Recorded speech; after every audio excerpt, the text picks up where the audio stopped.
Are these our children?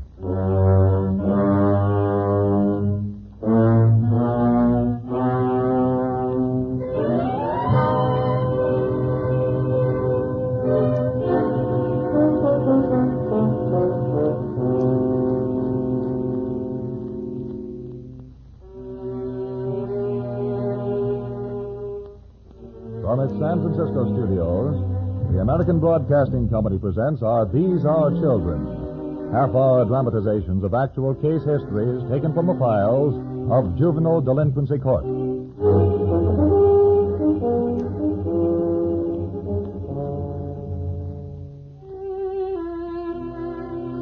The names in these case histories are altered, but the facts are not. These events happened today and yesterday and the day before to people who didn't ask, are these our children?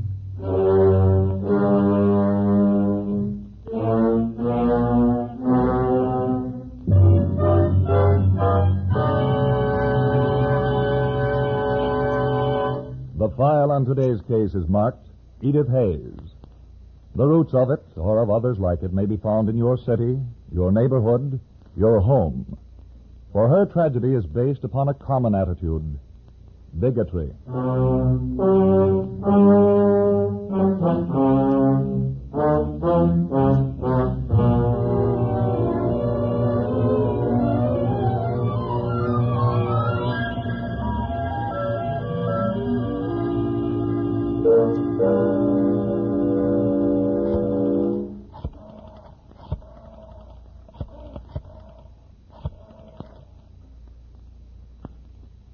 Oh, Inspector, this is Sergeant Libby.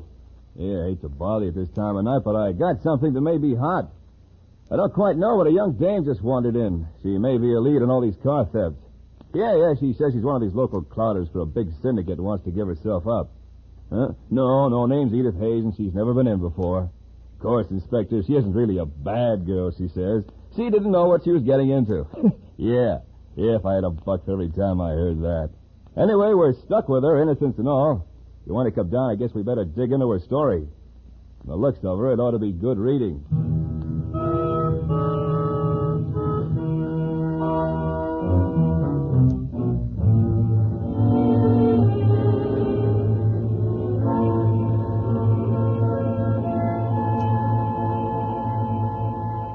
Okay, Edith, relax now, huh? You'll start asking and you start answering. Now, that's what I came in for. How old are you? 17. Where do you live? Strand Hotel on 4th Street. Don't you have a home? Yeah, I had one. 324 Commercial Street. Your parents alive? Yeah, if you can call it that. They aren't buried yet. We'll get around to what you mean by that, if it's important. Skip it. If you know Commercial Street, you know what I mean. Yeah, I know it. But the secret is still yours. The point is, you came in here tonight all warmed up to talk about a lot of car thefts. Is that right? Yeah, that's right. School's out. The sergeant tells me there's something about an organization you're working for. You're willing to put the finger on the whole outfit. We like girls like you. Well, that's the general idea. I'm not out after profit tonight. Just so we understand one another. I'm doing this because it's the only way. I wanted to get out of the racket, and they wouldn't let me, so I'm showing them. Just so we understand each other. Yeah, I guess we do. I got into this mess with my eyes open. I knew what I was doing. I thought it was the way to work things out. I thought if you want something... Save it. I got sick of being looked at because I wore cheap print dresses and had scuffed shoes. I got sick of being called the girl who lived on Commercial Street.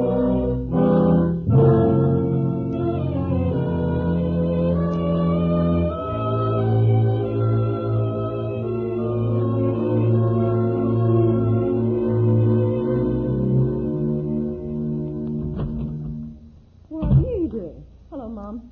You're home early. Is everything all right? Sure, everything's all right. But school, Edith, it's only 2 o'clock. I quit school. Edith. I ate my lunch and just walked out. They can have my share. Little Edie just got crammed, jammed full. Oh, you got to go back. I don't have to go back, and you can save yourself a lot of screaming and yelling if you understand right now I mean it. I'm not going back. Edith, I don't know what happened, but you got to go back. I knew I was going to have trouble with you. Why does something have to happen? Why can't I just get fed up? You never acted like this before. Why can't I just decide that it's all a big messed up waste of time? All right, I learned something. I can read and write. I can count. That's enough for me. I'm going to get a job. A job? Couldn't you wait one more year till you're through with high school?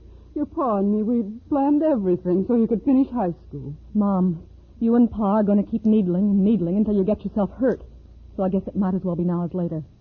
I got ashamed, that's why I quit. Edith, what kind of talk is that? Sure, I'm acting crazy, but that's it.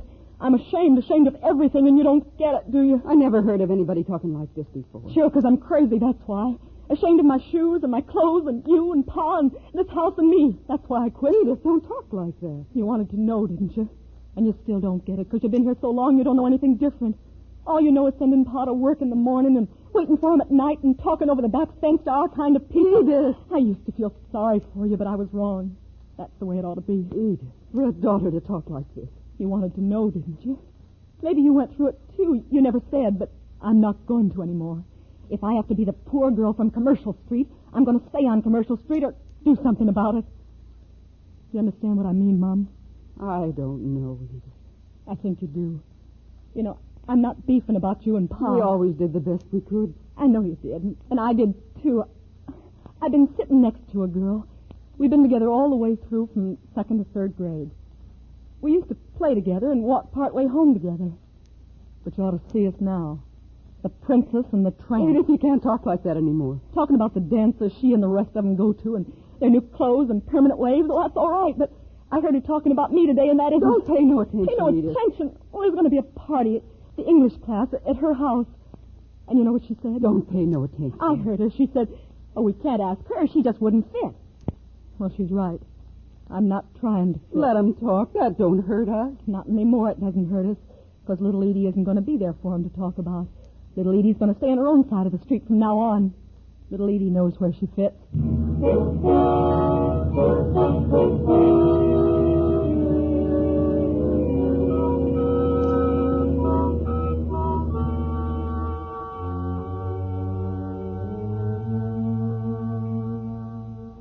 I don't think we better bother her none, Ray.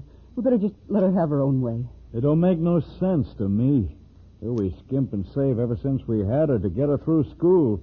And now with less than a year to go, she quit. She thought she had enough. She wants to get a job, and I think that's all right. I told her I'd talk to you and see if you wouldn't understand. Well, I don't.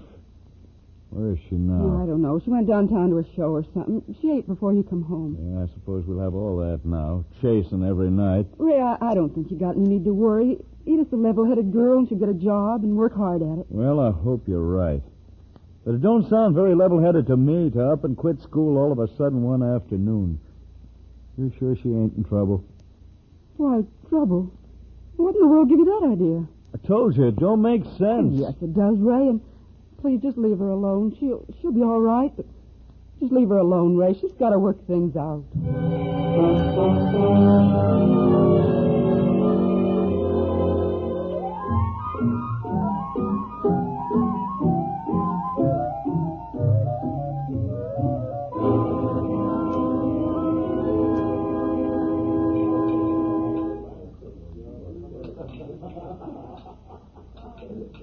Well, Edie, I gotta say it once more. It's good to see you around. I've been waiting a long time for this. Sure, Mac, sure. I can see you lost weight worrying about me. Not worrying, just waiting for you to grow up. And now you have, if you know what I mean. Hey, take it easy. Don't you know I'm the shy schoolgirl type? And you'll get over it. Well, I'm sure going to try. How you gonna start? Outside of spending a lot of time with me. At this rate, I'll be too tired to do anything else. Well, is that bad? Not so far. But I don't think the paychecks will be very big. As big as you want them and as often as you want them. If you ever need any dough, you just let me know. I mean it. Well, thanks, Mac. That's darn sweet of you, but bright and early tomorrow morning, I'm going to start out and get a job. Well, don't forget, I mean it. Thanks. That sounds like it would be an easy habit to get into. You ought to be careful who you make the offer to. I am, Edith. I know what I'm doing. Mac, I got to go home. My old man will raise the roof, and besides, I got to be bright-eyed for that job hunt. All right. I'll let you go on one condition. That you don't take a job until you talk it over with me tomorrow night. I don't want you to be no factory girl. There, you see? You are worrying about me. Mac, I guess you've been the best thing in the world for me tonight. I was kind of in the dump. No, that's no place for a girl either. Now, is it a go for tomorrow night? Are you going to take me to a place for a girl to be? 100 of them if you want them. I'll drop by about 8. We'll take a ride and get to see how you're doing as a business girl. I'll be ready. But I'm warning you, I'm liable to be a president of something by then.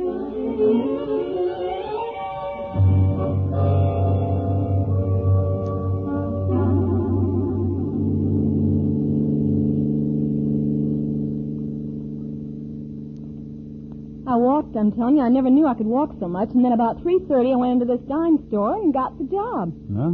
How much you gonna make? $28.50 to start.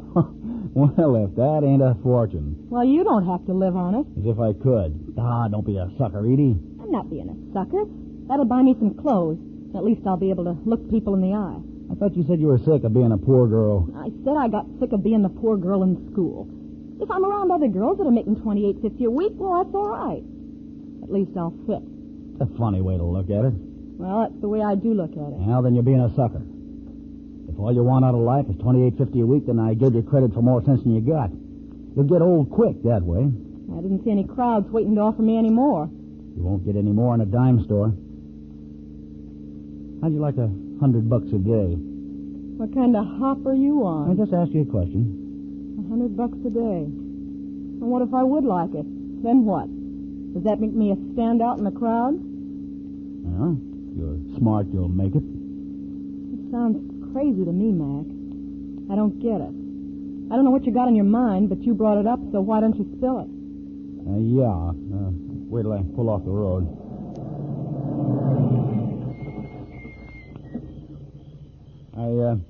I did some inquiring about you on my own today. I talked to the guy I'm working for. It must have been over some high-powered glasses to be talking like this. This is small talk, Edie. How bad do you want 100 a day? Well, I don't know, Mac. I got to know what you're talking about. I mean, if you knew you were 90% safe, would you go against the book?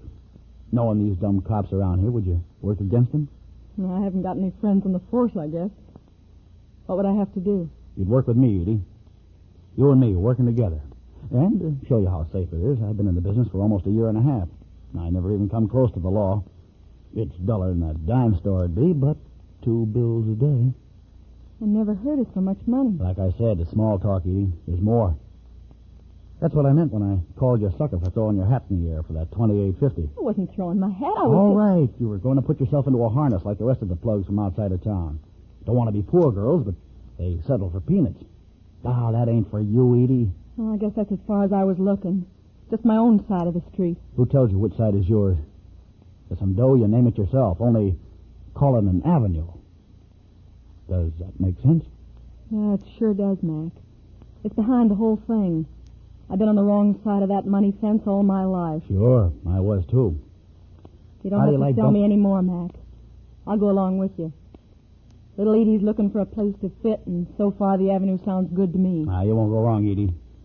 Safer than walking in traffic. You and me together from now on. You don't hear me beefing about that, do you? You stick around, baby, and see how good it gets.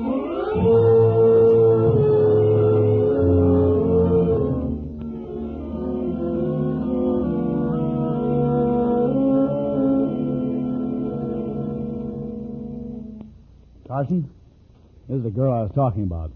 Edie Hayes. Hello. Well, she wants to go to work with us all right, and you can take my word she'll keep her mouth shut and do things our way. Yeah. I'm going to start teaching her the ropes today, and by tomorrow or the day after, we'll be underway. She's going to clout for me. It's your neck. Well, it never went wrong on me yet, did you? I'm not asking any questions. Looks a little young to me. Brats like her blow up in the corners.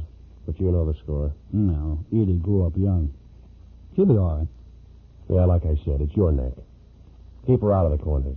Let's see some action. I guess that's all. Okay, we'll see you later. Come on, Edie. You got a few things to learn.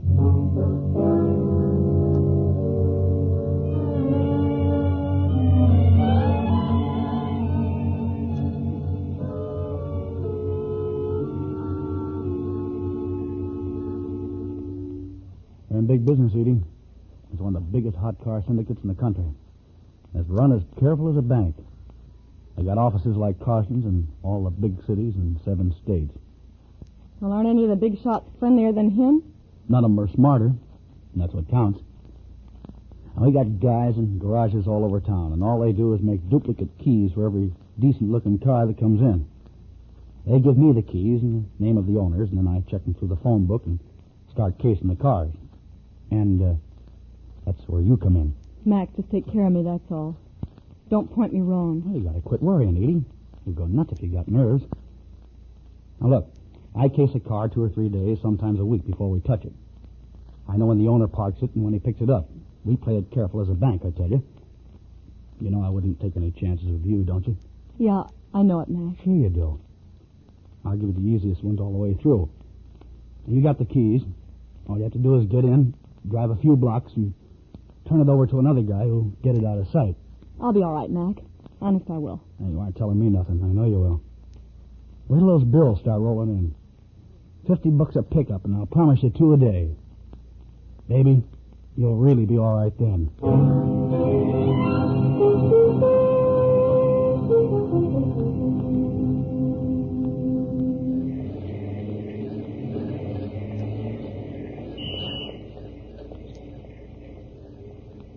The first one's the toughest.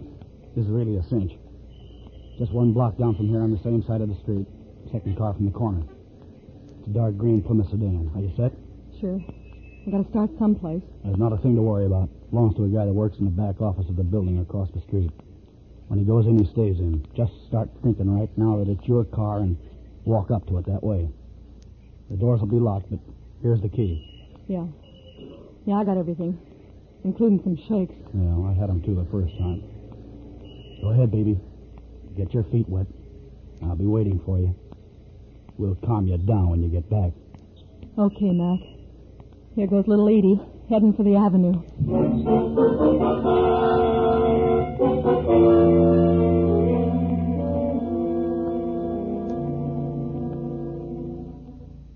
Edith, your pa and me was talking about you again last night. Talking or arguing? He's awful mad about the way you're acting. You two are spending more time living my life than your own these days. I hope it makes you happy. Well, I can't reason with him no more. I had a hard enough time when you quit school, but now... Oh, yeah? Now what? Well, you don't tell us nothing about your job. You come and go when you want to. I told you about my Oh, job. the Lord knows you're spending enough on clothes for one that doesn't keep you any busier than yours does. Well, that's the way selling stuff goes. Sometimes I meet people at night and sometimes in the daytime. But whose business is it? I'm paying room and board. What more do you want? We want you to act like a daughter. That's what we want. You've changed something awful since you quit school. You talked about being a tramp then. Well, you're really acting like one now. Oh, shut up, You Mom. ain't the same girl you was. Your pa ain't going to stand for much more of it. You're darn right I'm a different girl. That's what I started out to be. I quit school so I could be a different girl. Maybe you want me to go to work in the factory with Pa, marry some jerk down there so I can slave for him all my life like you have. Maybe that's what you want. We want you to be a good girl. Who said I wasn't? Who said it? Pa? Answer me, Mom. You said some things. Is that where you got that tramp stuff? Let me tell you something. I was born a tramp, a lousy, ragged, commercial street tramp. Edith. And as soon as I had enough sense to know when I ran into different people, I'd darn soon learn that I was a tramp. Now I'm trying to grow out of it, and nobody's going to stop me. Wait till your pa hears Yeah, this. well, I'll tell him, too.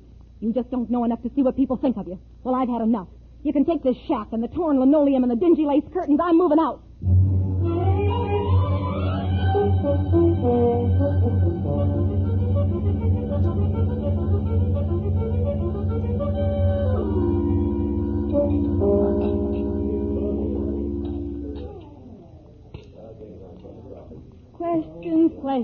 Questions. I was eating and breathing them.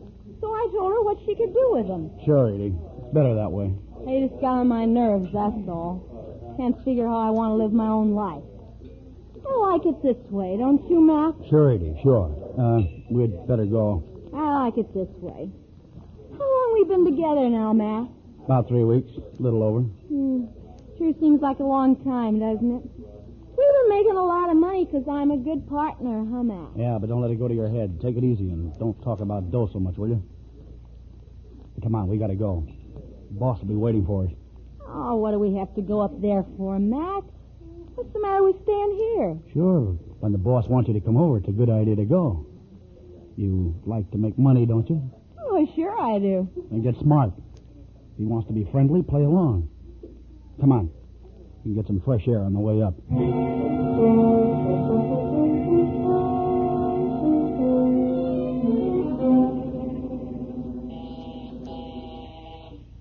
Play it smart, Edie. Keep your thinking to yourself. Sure, Mac. I'll I'll be as friendly as a puppy. I'll roll on the floor. Well, Hi, boss. come on in. Now that maybe you'd changed your mind. How are you, Edie? Okay. Say, what a pretty apartment. Yeah. You guys are paying part of the rent. It's about time you saw it. You look good in it, Edie. You're fit. Yeah? Wouldn't any girl? No, I wouldn't say that. Say, Mac, would you do me a favor? Sure. What is it? I want you to run down and get a couple of packs of cigarettes, will you? I just ran out. Oh, yeah. Where's the closest place? Right down the lobby. Here, here's some change. Oh, forget it, boss. I'll be back in a minute. Yeah, thanks. Sit down, Edie. Oh, this is sure a pretty place. Cigarette? Yeah, I thought you said you just ran out. No, not really. I just wanted to talk to you. Is that all right? What about? About you. About the job? Yeah, about that, too. You know, you can go a long way if you play ball with me, Edie. I'll get you off the street and into the office. More money. I don't get this. If it's what I think it is, Mac isn't going to like it. Mac's all right. He knows. I told him I changed my mind about you after the first time I met you. He won't stand in the way. You mean he knew when he brought me over here? Sure, Edie. I don't pull any punches. Especially with guys under me. I could break him in a minute. Don't you believe me? Yeah, sure. I'm just trying to get my feet under me. What about me? What about you? What am I? Like a library book to be passed around to anybody with a card? No, don't look at it that way. You're a cute kid. You got lots of looks. And I figure you got brains to go with them. Come here, Edie. No. Don't. Please don't. Come on. What's the matter, Edie? Don't act like I'm poison. Don't. No, I'm all right, Don't. Edie. Come here. Please Come let here. me go. Relax, Edie. No, I Don't won't. fight, baby. Play it Get away smart from me. now. Let me go. Let go, you dirty. Come here, Edie. Oh, get away. All right, sister, you called it. Get her out of here, Mac. The party's over.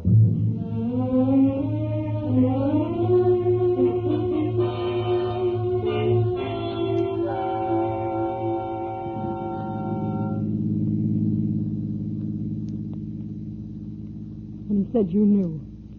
You knew about it when you took me over there. That's right. That makes you worse than he is. Figure it out, Edie. What could I do?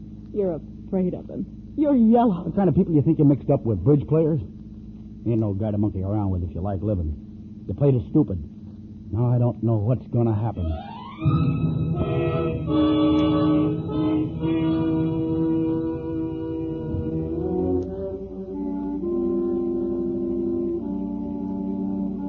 Mac, I'm cutting your girlfriend's money.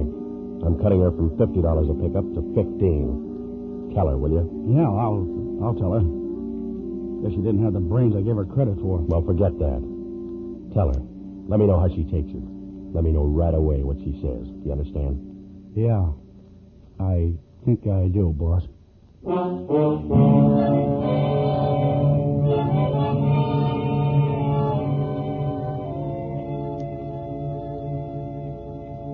Now listen, you want to get out of this at all, don't say nothing. Just take the cut and clam up about it. I listened to you before.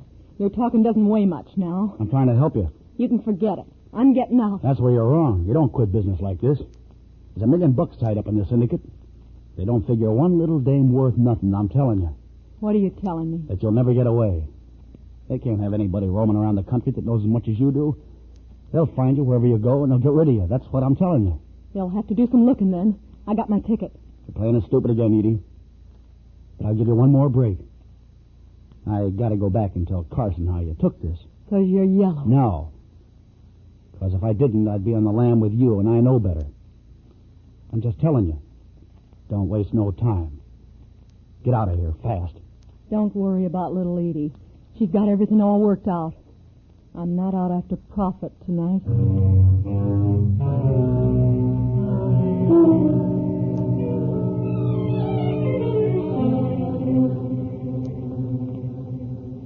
Okay, Edith.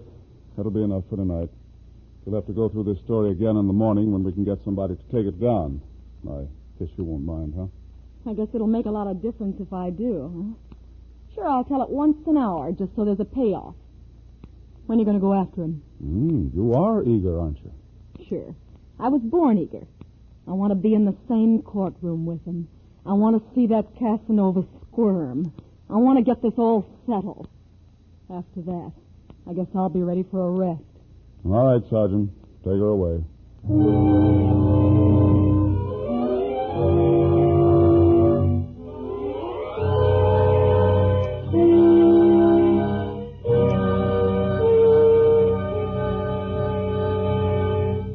So Edith Hayes eventually did find a place into which he fit.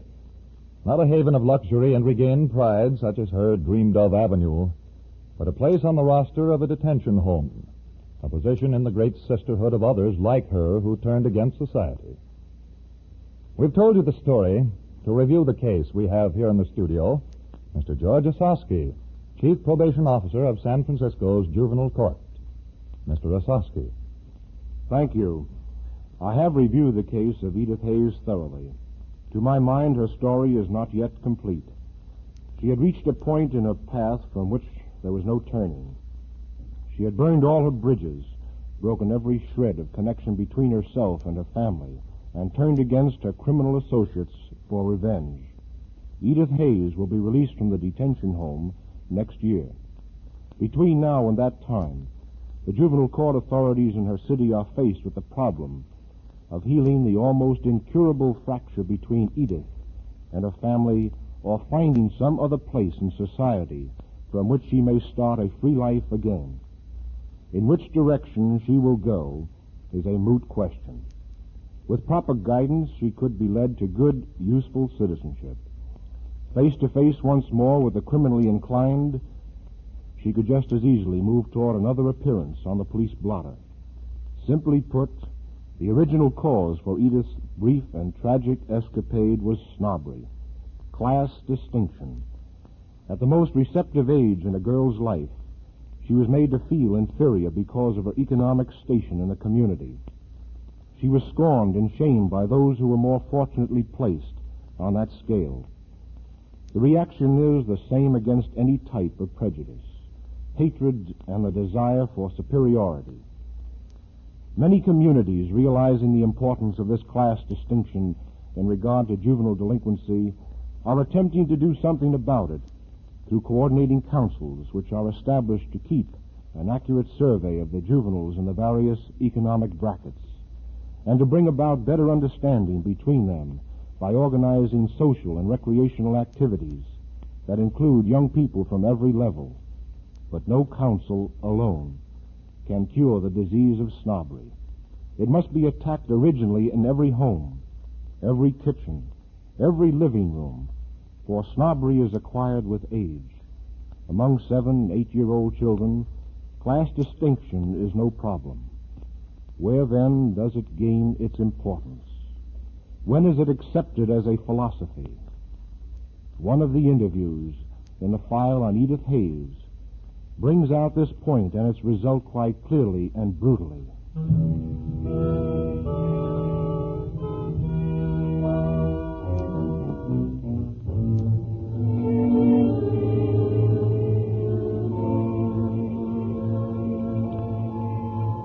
I've been sitting next to a girl. We've been together all the way through from the 2nd to 3rd grade. We used to play together and walk part way home together. But you ought to see us now. The princess and the tramp. Edith, you can't talk like that no more. Talking about the dances she and the rest of them go to. And their new clothes and permanent waves. Oh, that's all right, but I heard her talking about me today, and that is... Don't pay no attention, Pay no Edith. attention. There's going to be a party for the English class at her house. And you know what she said? Don't pay no attention. I heard her. She said, oh, we can't ask her. She just wouldn't fit. Well, she's right. I'm not trying Oh, to let fit. them talk. That doesn't hurt us. Not anymore. It don't hurt us. Because little Edie isn't going to be there for him to talk about. Little Edie's going to stay on her own side of the street from now on. Little Edie knows where she fits.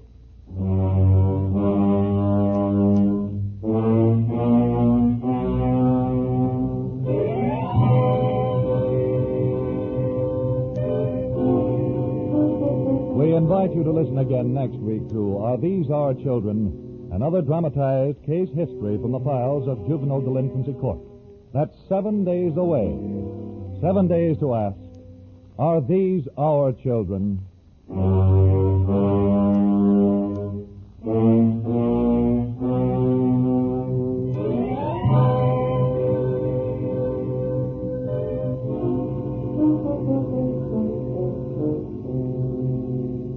title, Are These Our Children, is used through the courtesy of RKO Pictures. This is ABC, the American Broadcasting Company. Are these our children?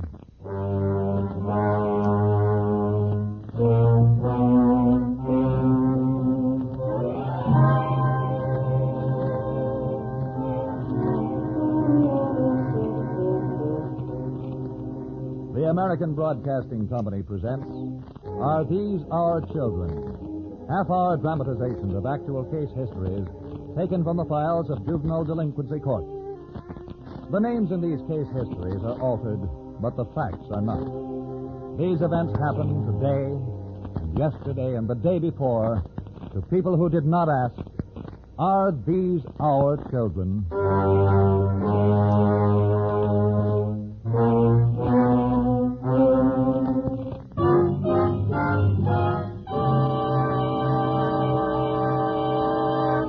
The file on tonight's case is a small one. In fact, that's the significant part, because the events took place with swift inevitability, not unlike the mechanics of classic tragedy. The index tab reads, Nora Bailey, charge, murder.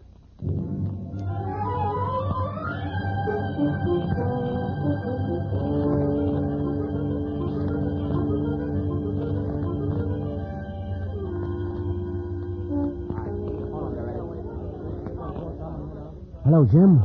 This is Joe down at criminal court. That Markham murder story's playing like a two-horse parlay. Yeah, we just had a session with the DA. He's an unhappy man. Yeah, sure, he's booked 2 of them on a murder charge. Our first dope was right. The guy's a sailor by the name of James Hendricks, age 24. The girl's name is Nora Bailey. But here's a hooker. She ain't 23 as advertised. She's only 15. Of course, I'm sure. So's the DA now. I don't blame him. She doesn't look 15 from the bleacher seat. She looks 23 all right, and she's got a streamlined chatter to go with it. No, they don't know a thing about her except she's from Kansas City. Get in touch with Ruby and have him run down the records on Nora Bailey.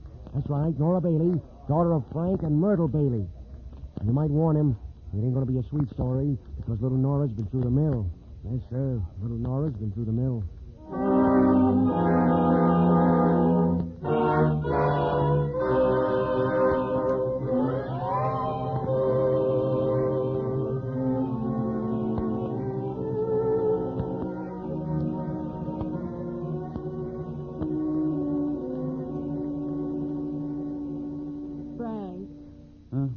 Let's go out.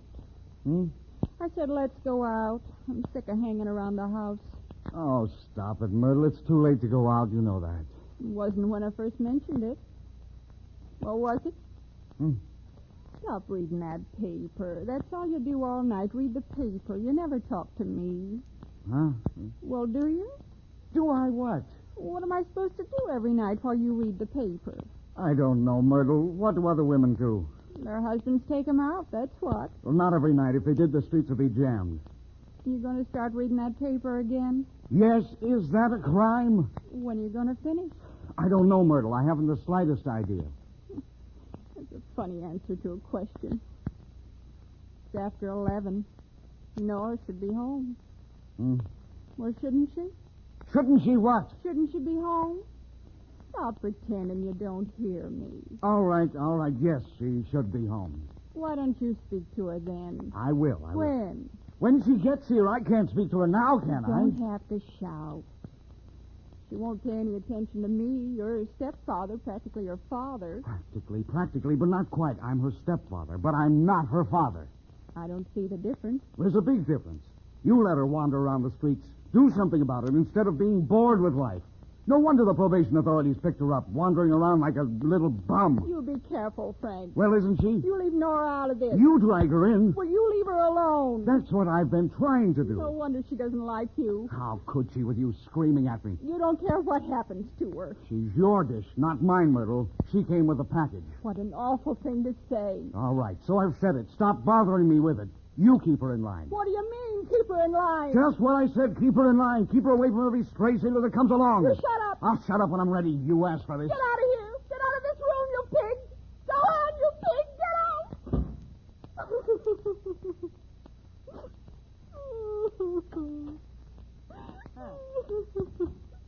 Where's Frank? He's not here. I can see that. Where is he? Out getting snowed? You shut up. I don't get touchy about it. It's your fault anyway. Where have you been? Out. It's a fine answer to give anyone. I know you've been out. Where's Frank? Off in the house? Nora, you gotta stop tearing around at night. I've warned you before. Oh. You always say all right. That doesn't do any good. Frank's right. Picking up with every sailor in town. How did he say that? It's none of your business what he said. I'm telling you to start behaving. He can keep his hands off me. He's not my father, and I'll tell him so. What do you mean? Just what I said. I'll tell him to mind his own business. He's your stepfather, and if it's necessary for him to take a hand, he'll take it. He'll get his arm handed right back to him. You little smart aleck. Oh, shut up. Well, you little... You keep away from me. I'm sick of being picked on and pulled apart. First by you and then by Frank. You do as you're told. Start worrying about him. I've heard enough about him around this neighborhood. Oh, you'd be surprised. What are you trying to say? That everybody's laughing at you. So start worrying about him. You mind your own business. All right, you mind yours. You haven't done so well. What do you mean? You've messed around trying to find a man who'd stay in the house. You little smart aleck. You've run through 3 or 4 husbands, and you still haven't got You anything. shut up. Oh, he's a pig. Shut up. You heard me. He's a pig. He's a pig. You're making me so nervous. I don't know what I'm doing. I'm walking around crazy with worry. Well, here's one less worry for you. No, I didn't mean to slap you. I just lost my head. I'll paste it in my memory book. I'm getting out of here for good. No, please, Nora. Stop it. You're breaking my heart.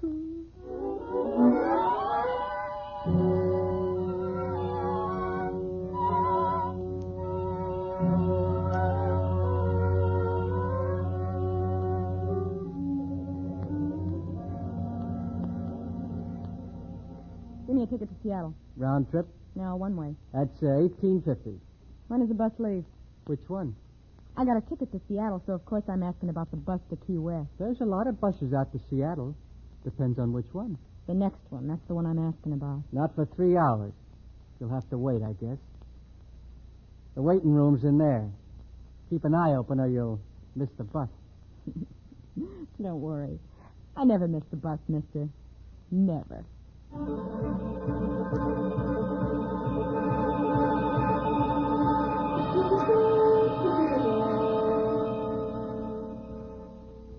Miss Bailey. Yeah? Stop daydreaming. No, I'm not daydreaming. Well, you're wasting your time then because you're not waiting on the counter. There's a sailor down there. Okay.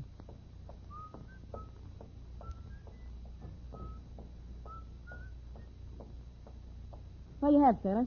Well, that's good. Besides you. We're not licensed for a floor show. There's a menu on the wall. What do you have to eat? I was just making conversation. Oh, ham and eggs, I guess. Right. Ham and eggs. Toasted plain rolls. Toast.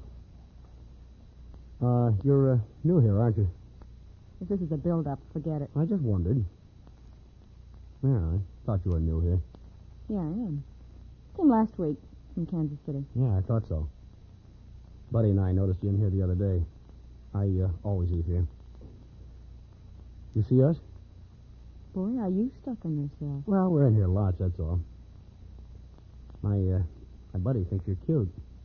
Why is it when you hand a guy a sailor suit, he thinks he's a talent scout? Well, you are cute. Oh, your name, Patty? No. Now, this uniform belongs to one of the other girls. They can't keep sewing on new names every week. Mine's Nora. Mine's Jim Hendricks. What's your last name? Sailor. Nora Bailey. Yeah. I don't like it much, but what's the good of changing? Of course, if I had a name like Myrtle or Gertrude... Hey, there's a pretty good story about a girl named Myrtle. There's this chief petty officer, see, and... Yeah, I already heard it. Well, kind of a funny story to be telling a girl. You go out on dates much? You from Iowa? Well, no, why? You sound like it. You want to ask for a date, don't you?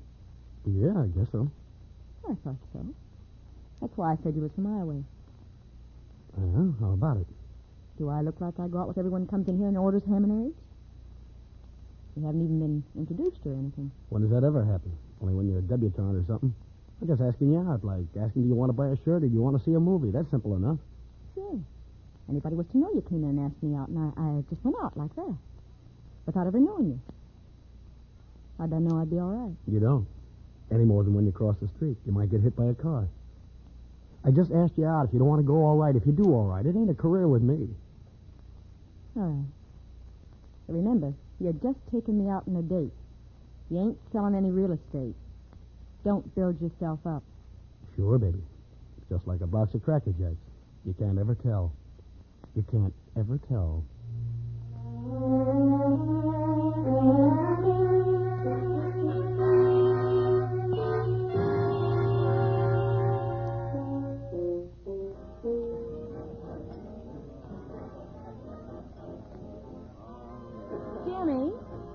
Jimmy, turn around when I'm talking to you. Huh? Oh, yeah, Nora, baby, yeah. Hey, what am I, the Black Plague? Start talking to me. I was just talking to the guy on the other side of me. He did a hitch in the last war. Yeah, I know. Every one of these drunken old birds has done a hitch in the last war. Well, he did. He did a hitch in the Navy. I ought to hear them tell it there wasn't nobody left for the Army. They all did a hitch. I'll stop bellyaching. He bought a couple of drinks for us, and they started talking to him. Always doing a hitch. Every drink they go up a rate. Start out as cops, Oh, and stop it, then an Cor. hour later they're admirals. They're running the whole fleet. Look, Nora, I'm just being polite to this old guy. Well, you could be more polite to me. You've just been taking me for granted, Jim. Just because we've been going around a couple weeks, you got the idea I'm standard equipment. Oh, stop being silly, Nora. Leaving me by myself right here where everybody can come along and make passes at me. Has anybody been making passes at you, baby? No, but that don't mean they can't. You got a nickel, Jim? Yeah, why? I want to play the jukebox. It's already playing. I can hear it's already playing, Caroline. But I don't play all night for a nickel. I want to hear wishing. It hasn't got wishing, I look. All right. It hasn't got wishing. It's got something else, hasn't it? Oh. I need a drink. Or are you going to tell me they ain't got any whiskey now? Sure, baby, but you've had enough. Who are you? The liquor boy? No, you just had enough, that's all. I'll decide for me. Anyway, you're not so good. What's that got to do with it? Bartender, I want a drink. Too late. Last call 5 minutes ago. Yeah, you see? It's too late now. You had to be so smart and... Now it's too late. What time is it? What's after 12, baby? Closing at that time? I don't know why they let them close at that time. It's just the law. Oh, shut up. We'd have had a drink if you weren't so busy being a barfly. Now, look, baby, it's too late to get a drink here. Don't make any trouble. I'm in uniform. Oh, you're just taking me for granted, that's all. Oh, stop beefing, Nora. Now, if you want, we can go up to Mr. Markham's room. I don't know any Mr. Markham. I think you could get us a drink. You could tell him something. Of course you know him. I introduced you to him a few minutes ago. Been talking to him ever since. I don't want to go up to his place. Oh, you could go up there and have a drink. Has he got anything to drink? Oh, we're not going up there and distill it. Of course he's got something to drink. I only asked. All right, you ask questions like some Supreme Court guy or something. If you want a drink, all right. Well, let's go. But you gotta be nice to him, though. What do you mean I gotta be nice? You gotta stop referring to him as a dope. You gotta act like you like him. I don't. What's that gotta do with it? Oh, he's dirty looking. All right, so he ain't wearing a tuxedo. You gotta act like you like him or we don't go up and drink this whiskey. So I pretend I like him. Now, are you satisfied? All right, let's go. Only I think he stinks in spades. I guess I know when somebody stinks in spades and when they don't.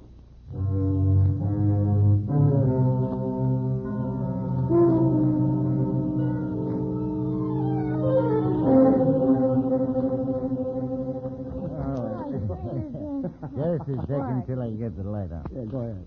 Yeah. Gee, what a room.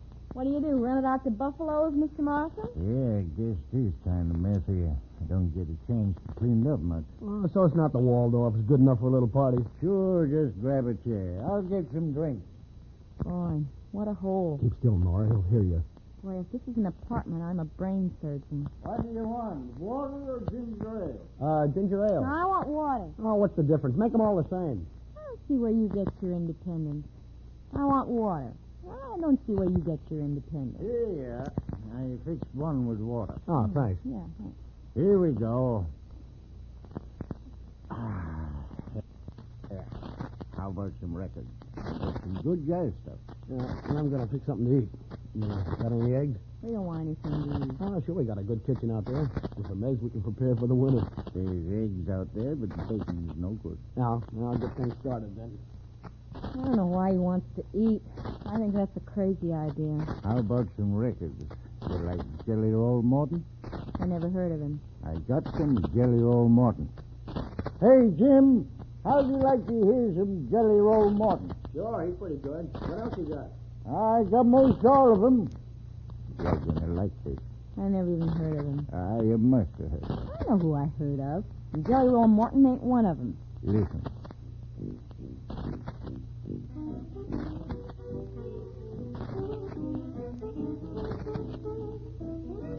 How do you like him?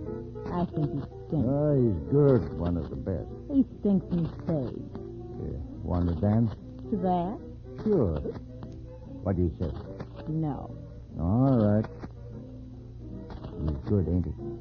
He's sure got a wide range of conversation. Yeah, mind if I sit down? It's indifferent to me. You don't mind if I sit down on the couch next to you? What's wrong with the chair? Nothing, only I just thought I'd sit here. Suit yourself. There's some other good records. You'll like them. I was telling Jim at the bar you're an awful cute girl. You better stop drinking. I didn't mean nothing. I just said you were cute. Sure. Jim, what we got to eat for? We don't eat now. We're going to be sorry later. Want to dance, Nora? I told you once, no. You can dance to this music. I don't want to dance. Stop insisting. Come on, Nora. A little dance won't hurt nothing. Keep your hands off me. I don't want to dance. You don't have to be stubborn. Get your hands off. Get your hands off, you pig. Jim, Jim. Don't start a row. You filthy old pig. Leave me alone. Leave me alone. Get your hands off of you slumber. Touch it, Jim. He did too, Jimmy. Grab him. Get out of the way, Nora. Jim, you better stop. Stop, Jim. Jimmy. Hang on one minute. You all right, baby? Jim. Look at him. Baby, are you all right? Jim, look at him against the radio. Yeah, he's all right. No, he's not. I can tell, Jim. Huh? Oh, let me see. Wait. Let's get out of here, baby. We're in trouble. We can't. Let's get out of here. We gotta wait for the police. It's our only chance for a break. Come on, baby. From now on, any break we get is against us.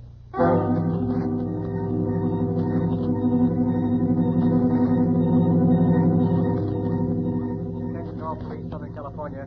Pick up sailor with ID card and name of James Hendricks, age 24, may be accompanied by girl wearing blouse, plaid skirt, and leather jacket, believed on way to Mexico. Hold for Seattle police. Advise Border Patrol, Tijuana.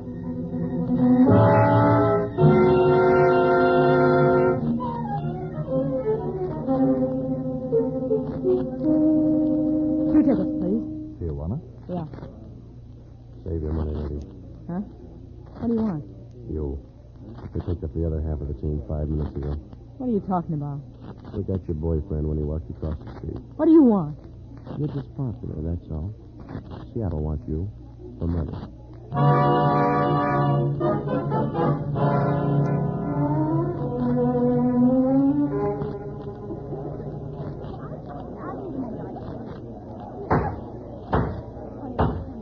Prosecution, proceed.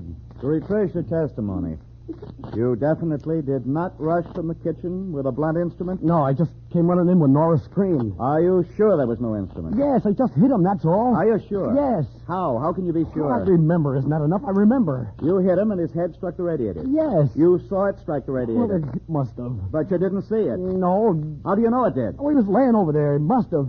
That's guesswork. You have too much at stake, Henricks. This is your testimony. It's your lifeline. Remember that. I know. I'm trying to do the best I can. I'm trying to remember. I just can't piece everything together at once. It happened Try to remember, Henricks. Remember now while you still have the chance. Oh, please, please give me a chance to do something. I'm trying, but I can't get straightened out. Please, please give me a chance.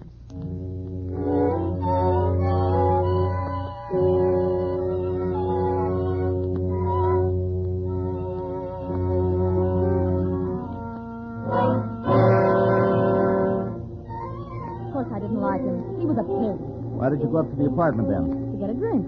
You've heard all that. Why ask ask again? Because you're a witness. Your testimony means a great deal to the defendant. All right, let's not keep going to the mat on it every 10 minutes. You consistently clouded the issue by dodging important questions. When he asked you to dance, why didn't you refuse? I did. And yet you were dancing. We were not. He grabbed me. You couldn't move? He grabbed me. You've both been drinking? You know that. That kind of sprang on me. He grabbed me, and I yelled, and he was a pig, and so are you. Answer my question. He was a pig, and I'm glad he wound up where he did. Now, how do you like that, mister? And I wish I was there when they buried him. I wish I was there to laugh while they threw the dirt in his face.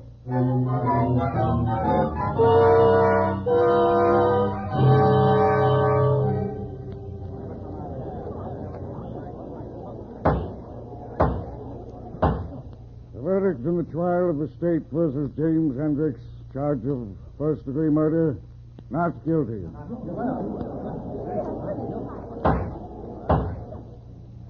It is the direction of this court that the defendant, James Hendricks, be returned to the Navy for appropriate disciplining. Before releasing him, the bench points out to the defendant his youth, the circumstances of the crime, and his behavior in this court weighed heavily in his favor. Likewise, this bench directs that the defendant, Nora Bailey, be returned by train to Kansas City, Missouri immediately, and to report there to probation authorities.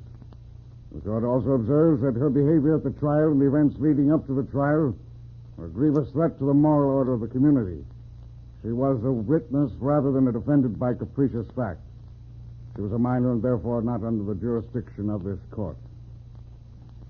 In its final address, the court says of you, Nora Bailey, that murder in its purest form is very often a condition of conscience rather than an accomplished violation of statute. It is for that reason that Cain wore a mark upon his forehead.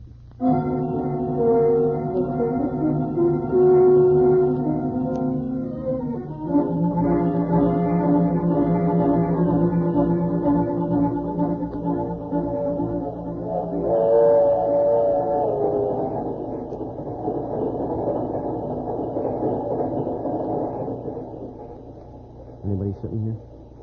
No, they got off at Salt Lake. Mind if I sit down? Not my railroad. Go ahead. How far are you going? Kansas City. And I'm by myself. Saving you the trouble of asking. Oh. That was next on the list, wasn't it? I guess. I'm going to Detroit. 2 weeks leave and then to Norfolk. Yeah? What ship you on? New assignment in Norfolk. And 2 bars mean I'm a machinist mate, second class. Yeah? Saving you the trouble of asking. Wonder if there's a club car on the train. You from Iowa? No, I told you Detroit. You sound like you're from Iowa. How come? You know there's a club car on this train. The big problem is, would I care to have a drink with you? So you got the problem. What about it? Sure. Just don't get the idea you're selling real estate. All you're doing is buying a drink. Okay. See, it's funny on a train when it's getting almost dark. Huh? Look out there. All the places look alike, man. Like other times you've been on trains, I mean. It ain't like Arizona, Oklahoma, or any other place. It's sort of general, as if you'd been there before, only this very minute. I don't get it. Haven't you felt that way? Like you'd been here before, only you can't remember when it was, but for a minute, you're sure it's exactly the same. Have you ever had that feeling? No. Like you've been someplace before? No. How about that drink, sailor? It's getting dark out.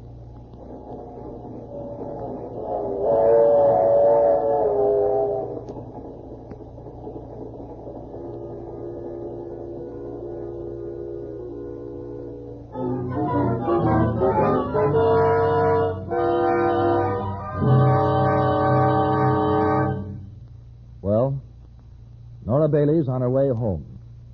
Whether the train stops at Kansas City is almost a triviality, because Nora Bailey's racing against time, and all stopovers are quick and transitory. And all events are blurred, invested with the same uncertainty as a vision in an improperly cast mirror. We have asked Mr. George Osowski, Chief Probation Officer of San Francisco Juvenile Court, to review the case of Nora Bailey. Mr. Osuski. Thank you. I am familiar with the details of the Nora Bailey case. The file has been forwarded to me, and I have had a chance to review it. In violent actions such as this, where the violence sometimes extends to the most minute detail, there are manifold reasons for the fall from grace. One of these is the home. Nora Bailey lived in a house without order, without intent. It was a constantly changing household, depending, for the most part, upon her mother's current caprice. She was born of one set of parents, and by the time she was 12, the marriage arrangement had been altered 4 times, and never with any marked improvement. In each case, she was under the guidance of a stepfather with a limited sense of obligation. In each case, her mother was trying desperately to make the marriage work. So, for more than a decade, Nora Bailey was a secondary issue in the home. In the hierarchy of value, she stood somewhere between an old husband and a new refrigerator. The effect on a young girl was damaging. She learned about the impermanence of the home. She was given a chance to interpret all things as matters of temporary duration.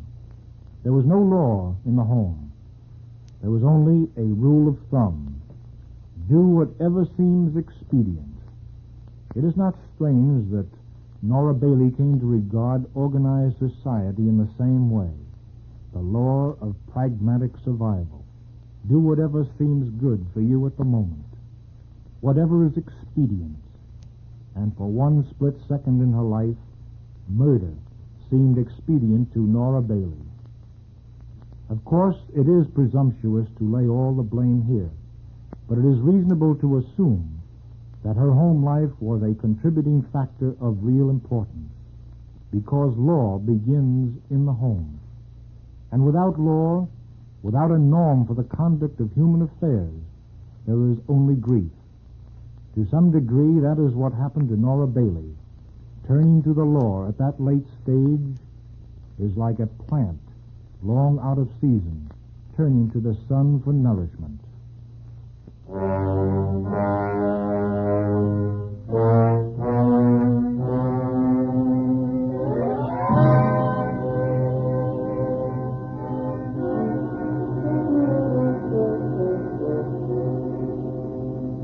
We invite you to listen again next week to Are These Our Children?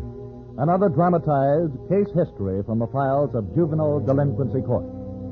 That's 7 days away. During that 7 days, 8,500 children will appear in a court of justice to answer for their first violation of the law. In Los Angeles, 237 will break the law for the first time. In New York, 584. In Cleveland, 219. More than 2,700 will break the law for the second time. 1,600 for the third time. After that, the figures drop with terrifying speed, because after that, they're either in prison or dead. That's your prospect as a parent during the next 7 days. A short 7 days, which may be all the time you'll have. A week, snatched out of all the dateless months and years ahead, for you to ask, could this happen to my child?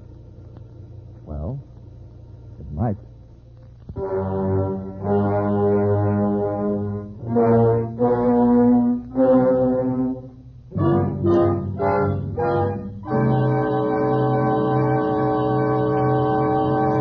The title, Are These Our Children, is used through the courtesy of RKO Pictures. Mr. John Galbraith speaking. This is ABC, the American Broadcasting Company.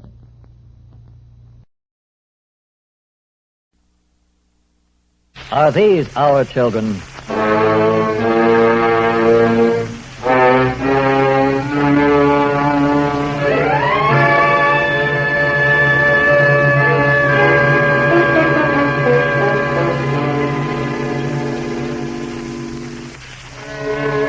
From its San Francisco studios, the American Broadcasting Company and its affiliated stations present Are These Our Children? Half-hour dramatizations of actual case histories taken from the files of Juvenile Delinquency Court.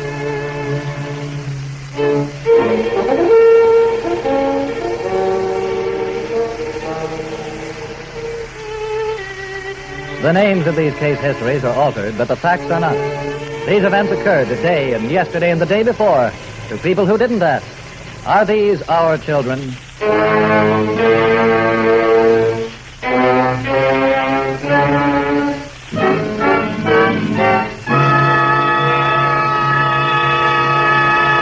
The file on today's case is marked Betty Greyson. Her story is of a search that led to a small waterfront town in the Gulf of Mexico, a search that led to despair.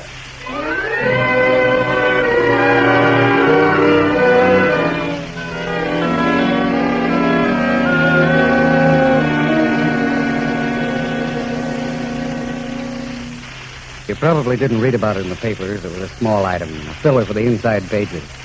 Even in Gulf Line, they didn't give it a spread. Why should they? Story's too common. This time, the name was Betty Greyson. Another time, it might be Jean something or Kate something. So what does it matter? I don't know if it does. Maybe you can decide that. Men are all alike, Betty. Don't let anyone ever tell you different. No good, the lot of them. That was Betty's mother. And there was something else she added to that. Take them for all they're worth. That was her philosophy of life. When Betty ran away from home, her mother called headquarters, and I was given the assignment. Grayson flat was nice and middle class, just like Betty's mother. I said hello, asked a few questions that didn't mean anything as I walked around the room looking for things that did. I picked up a photograph from the mantel. Had a good idea who it was, but I asked anyway. That's Betty. And you say she's run away? Yes. Why? I don't know. We have a lovely home. I don't know. I can't understand it. Who's this? That's my husband. You're the girl's father? No, he's my third husband. I'm her third husband. I can't understand it. What's your name? Lester Fennel. I thought when you called headquarters you said your name was Mrs. Grayson. Grayson was my first husband. You know, the law doesn't say that a woman has to accept a man's name unless she so desires. Unless she so desires. That's right. About the girl. Yes, let's get back to Betty Grayson. How old is she? Almost 17 now. She's a pretty girl. That photograph doesn't flatter her. Any trouble? Of course not. Why, Betty's a fine, sweet girl. There's never been honey, any you know... trouble. I said there's never been any trouble. Yes, I see. You've got to find her. We'll do our best. You must. Do you have any idea where she might have gone? None at all. Why do you... Please don't say, why do you think we called you? You've got to find her. How long has she been gone? 2 weeks. You didn't miss her for 2 weeks? I thought we should have called sooner. I did what I thought best. Let's get down to cases. Tell me about the girl. Tell me everything you know. Well, everything was going along as usual. There was no indication that Betty would do a thing like this. She must have talked for 20 minutes. A beautiful song and dance that could have been set to music. She told me a story that left a lot of holes. I filled those holes later by talking with her first husband, her second, and her third. They had plenty to say. None of it could be set to music, because that was the real story.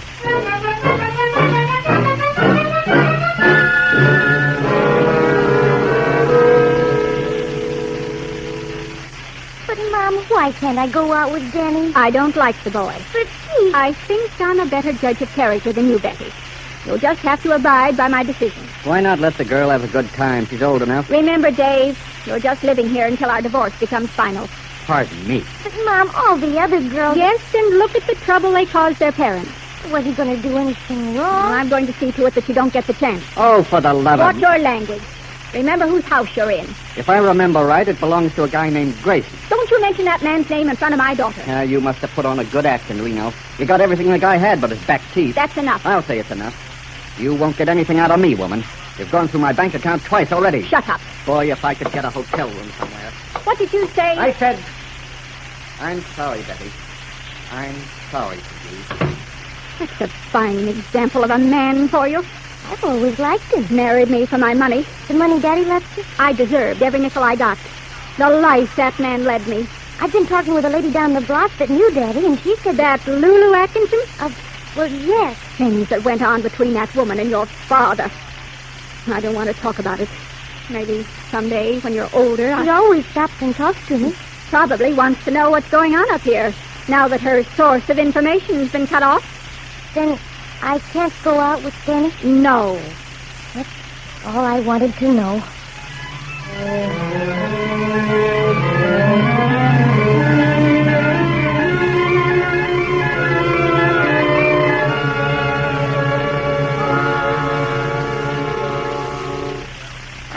sorry, Danny. What's the matter with that mother of yours? I ain't done nothing. I told you she might not let me. Is it that I'm older than you? She doesn't know how old you are. Won't she even let me come around the house to talk to you? You better not. I think she's nuts. You mustn't say that, Danny. You're 16, Betty. Most girls at 16 get a chance to go out once in a while. Danny. Yeah? What are you going to say? I want to go out with you. So let's go. I'll have to tell Mom something first. Oh, tell her you're going out with a girlfriend. She might not believe me. Ah, she'll believe what she wants to believe anyway. Ain't that right? I guess. Then come on. You know, I've never lied to her before.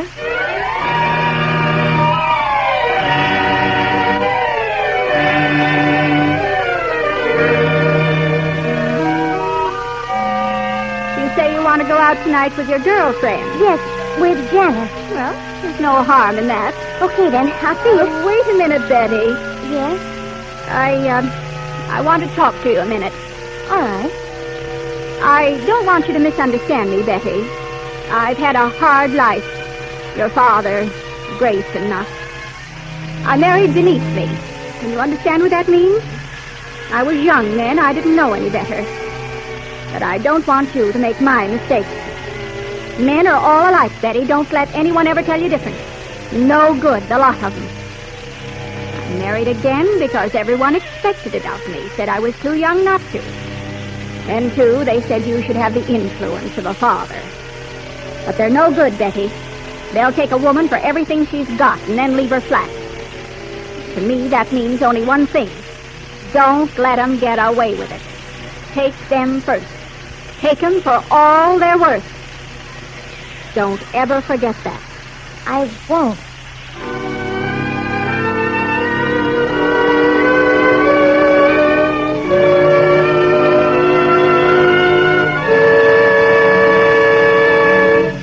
Background of a tragedy. This was the real story, the real background of the case. The background that Betty's mother couldn't or wouldn't admit. I talked to hubby number 2. Now I talked with hubby number 1, Greyson himself, and found out quite a bit more about Betty, about her mother, about the whole rotten mess.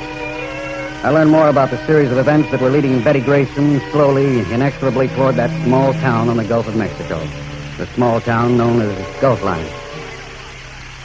Now, Janice, conjugate the verb estar in the present tense. Estoy, estás, estás. Estamos, estáis, estás. Perfect, Janice. Now we'll go on to the irregular verb. Just a moment. Miss Wirt speaking. Yes? Betty Greyson? All right, I'll call her. Betty Greyson? Yes? You're wanted in the front office. Your father's here to see you. My father? Yes, of Mr. Greyson.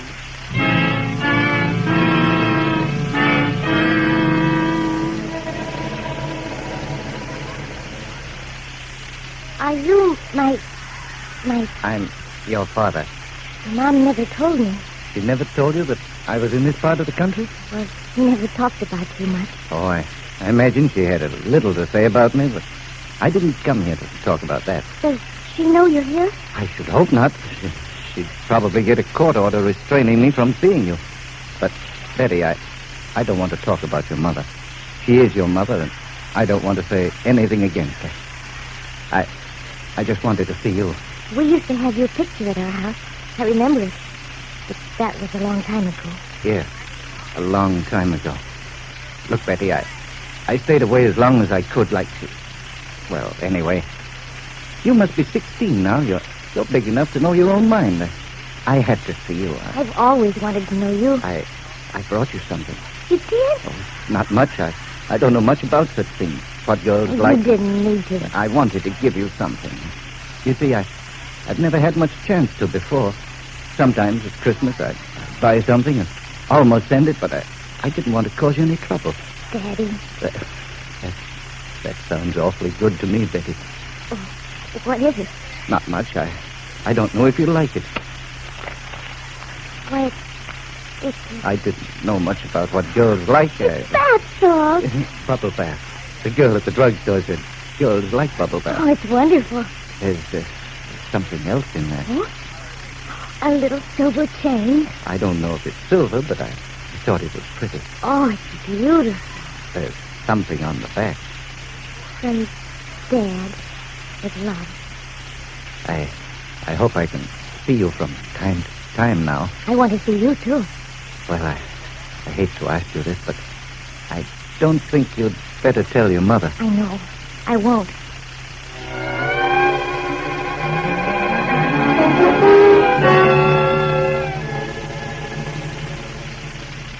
Sounds like an all right guy. Oh, he is. Seen him much lately? 3 times.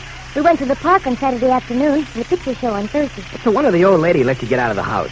I told her I was out with Janice. How come he stayed away all these years? He didn't want to cause any trouble, I guess. Well, from where I sit, looks like Mommy's been causing all the trouble. You mustn't say that, Danny. I call him the way I see him. Well, you've got no right to talk about my mother. Look, I'm nuts about you. So what concerns you concerns me. That's still no reason. Boy, she sure got you under her thumb. He has not. Well, can't you see what she's doing to you? He's not doing anything. I think you have to. Just halfway, that's all. But one of these days you're going to wake up. And when you do, I hope I'll be around. I thought you weren't going to talk about that again. Why not? 16's not too young. Mother says... I don't care what Mother says. Plenty of girls get married when they're 16 and everything works out fine. I'm not so sure. I don't doubt that. I guess I'm just about the only guy I've ever gone with or really known. That's true. I guess I'm the only guy that stood up to you in spite of your mother and made you go out with me regardless of what she had to say. I've always liked you, Danny. Oh, it's more than that, kid, more than that. Maybe you're too young to know that now. Maybe someday you'll know that, too. Maybe. When are you going to see him again? I don't know. But he said soon.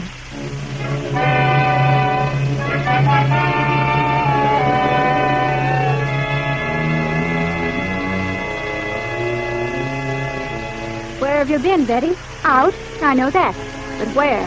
I was out with Janice. You've been staying away from home too much lately. I'm all right. I hope so. Where's Dave? He's gone.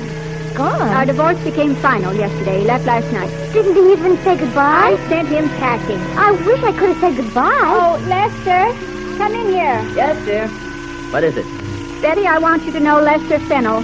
Hello. How do you do? How do you do? Lester and I are going to be married tomorrow. Yes, dear. Lester's in stocks and bonds. I hope we'll all be very happy.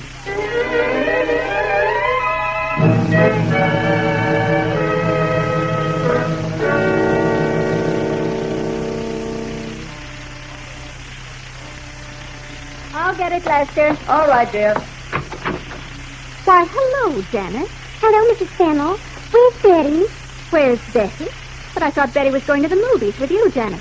No, I thought I'd just stop by and see if Betty'd like to go roller skating. Come on in, my dear. All right. I'd like to have a little talk with you. Who is it, dear? Never mind, Lester. It's just a friend of Betty.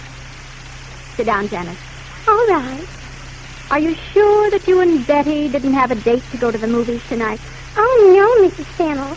It is Mrs. Fennell now. That's right. My mom said she thought you were Mrs. Fennell now, but she said she wasn't sure. But what about last Wednesday night? Were you and Betty together then? Last Wednesday night? Oh, no, ma'am. I was helping Luther freeze ice cream. It was Strawberry, and he's the boy down the block. Luther, Daddy. Then you haven't been seeing very much of Betty lately. Hardly at all. That's all I wanted to know, Janice. That's all I wanted to know.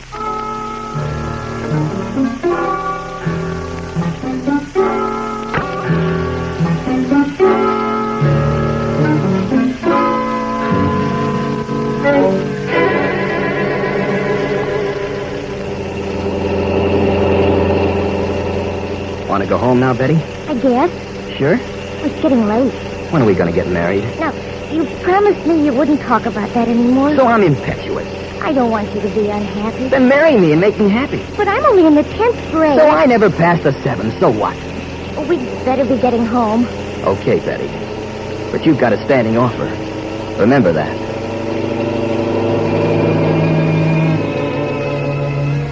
Betty's mother was waiting for her when she got home that night. There was going to be trouble. Plenty of trouble.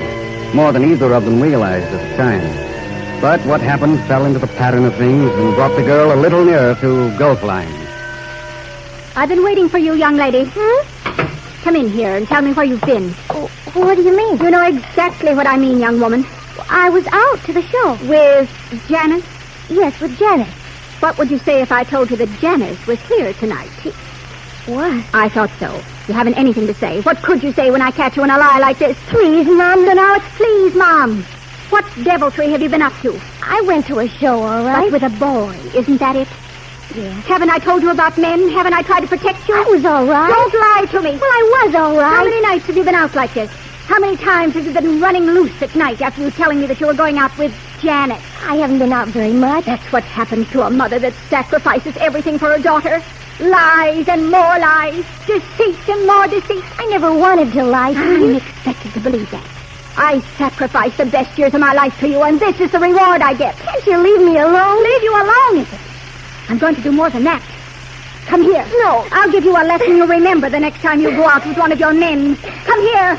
Oh, my arm. What's that? Nothing. Nothing at all. Let me see. No. That's better. Now, let's just see. Oh, a silver bracelet. From one of your men? Mom, please give it back. What's this? What's this inscribed here? From Dad, with love. I told you to give it to me. You've been seeing your father. Please give it back. You've been seeing your father. Oh, what's so terrible about The very thing I've always shielded you from. He's been very nice to me. You've seen him more than once. Oh, what if I have? I'll call the police and have that man put away. Let me out of here. You'll stay here, young lady. You'll stay right here until I get through with you.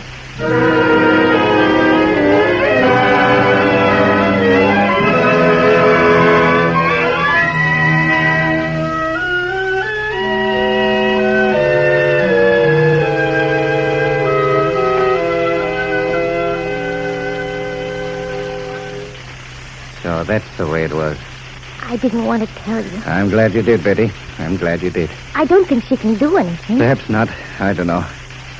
When we were divorced, she got the court to declare me an undesirable parent. Therefore, unsuited to see my own child. Why would she do a thing like that? Your mother has some funny ideas about men, Betty. Where she gets them, I'll never know. Although I think it must have been something that happened to her a long time ago. I'm going to see you anyway. I'll send you another bracelet, but I won't be seeing you again, Betty. Daddy... It just wouldn't work. She'd think of something. Perhaps she could get the police after me. You know, in this country, it seems all a woman has to do to become sanctified is to become a mother. She might be called Boxcar Bertha 10 minutes before the baby comes, but as soon as the bundle from heaven arrives, Boxcar Bertha becomes dear old Mom and heir to everything, including the gentle glances of our courts. Please, I don't want you to go. I know that, Betty, but it's best this way. You see, I know your mother. She's capable of anything. I don't want to cause you any pain. Please. I'll get another bracelet and send it to you in care of your school. You'll be sure to get it that way. Did you like the bubble bath? It was wonderful. Then I guess I'd better say goodbye, Betty. Betty Greyson.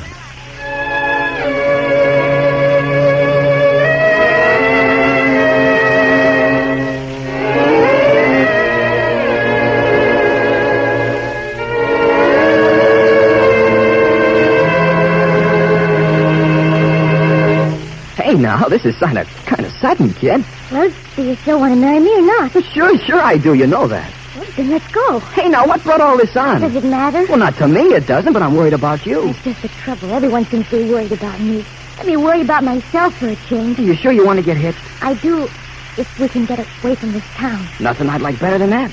All right, then let's get going. I guess we'll have to go across the state line. Why? Well, I don't know. You always got to go across the state line. Well, make up your mind where it's going to be. Hop in the car, kid. It'll be Mr. and Mrs. from now on.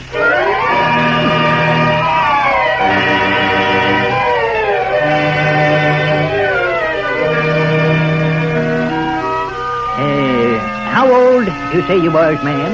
18. You, sure about that? Sure, she's sure. Just asking, brother, just asking. Like to keep it legal, you know. Well, we made out the papers. Now, let's get on with it. Mother, come in here and witness for me, will you? Give me $3. All right. Sometimes people forget when they leave. Now, down the street at the Heavenly Chapel, they only charge $2, but we give you flowers with our service. Now, stand still, son, and I'll put it in your buttonhole. There. Hurry up, Mother. Others are waiting.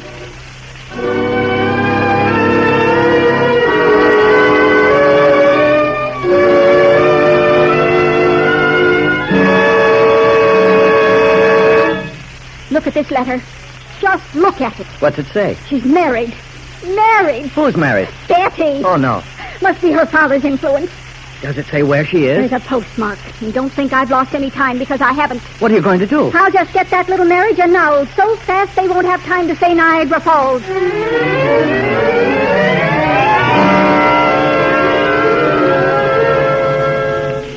And that's just what she did.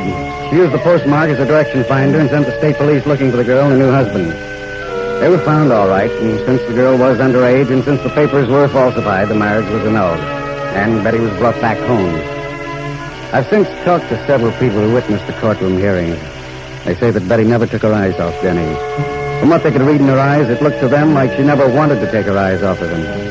She was in love with him, even though she was only 16. And don't say it can't happen because it's happened before plenty of times.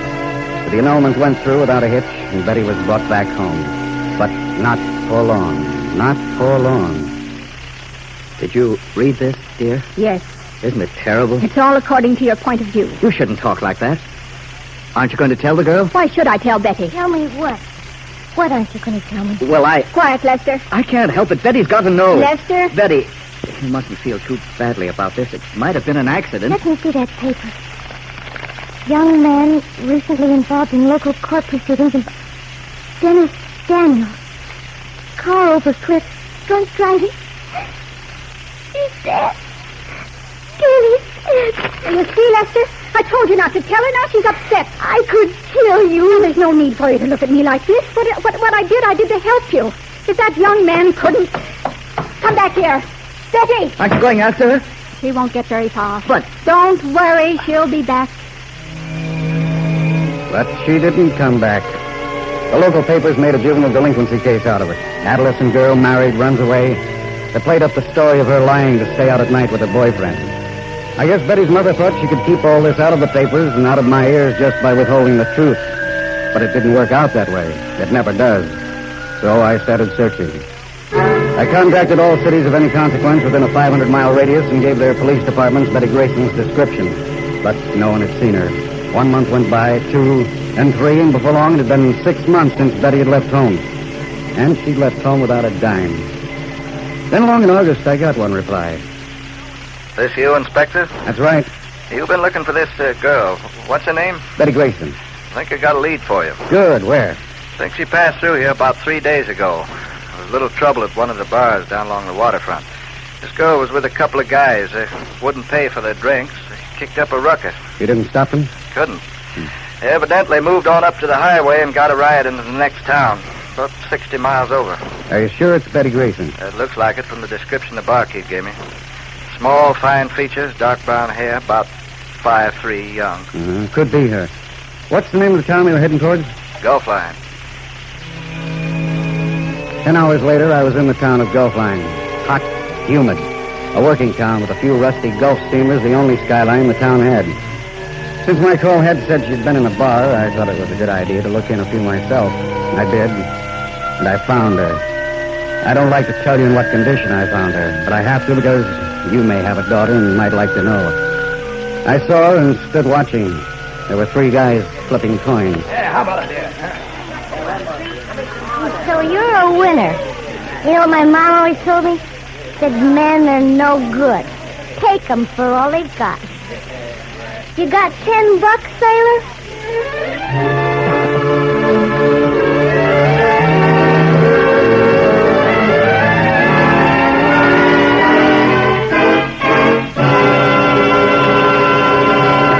And so ends the story of Betty Greyson.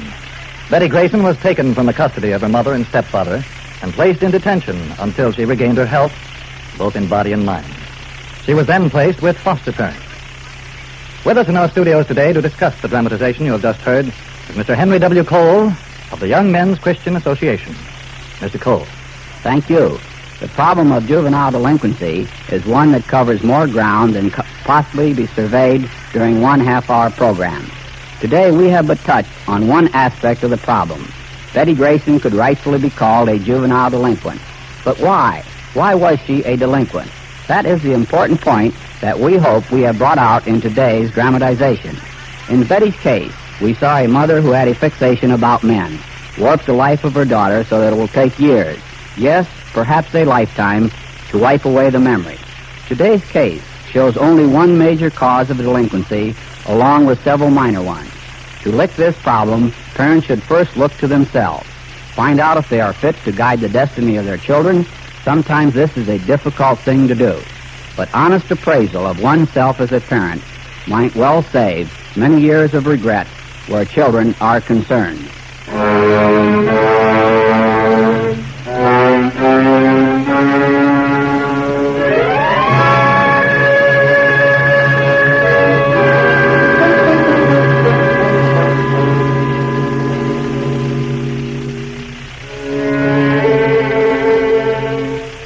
We invite you to listen again next week to Are These Our Children? Another dramatized case history taken from the files of juvenile delinquency courts. That's 7 days away. 7 days to ask, are these our children?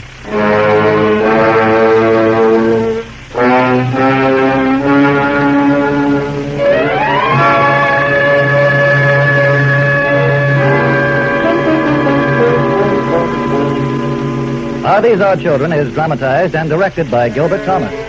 Original music scored and conducted by Phil Bavero. Heard in today's cast were Norma Jean Ross as Betty, Helen Plebe played her mother, and Jack Lewis her father, with Kurt Martell as the inspector and Herb Ellis as Denny. The title Are These Our Children is used through the courtesy of RKO Pictures.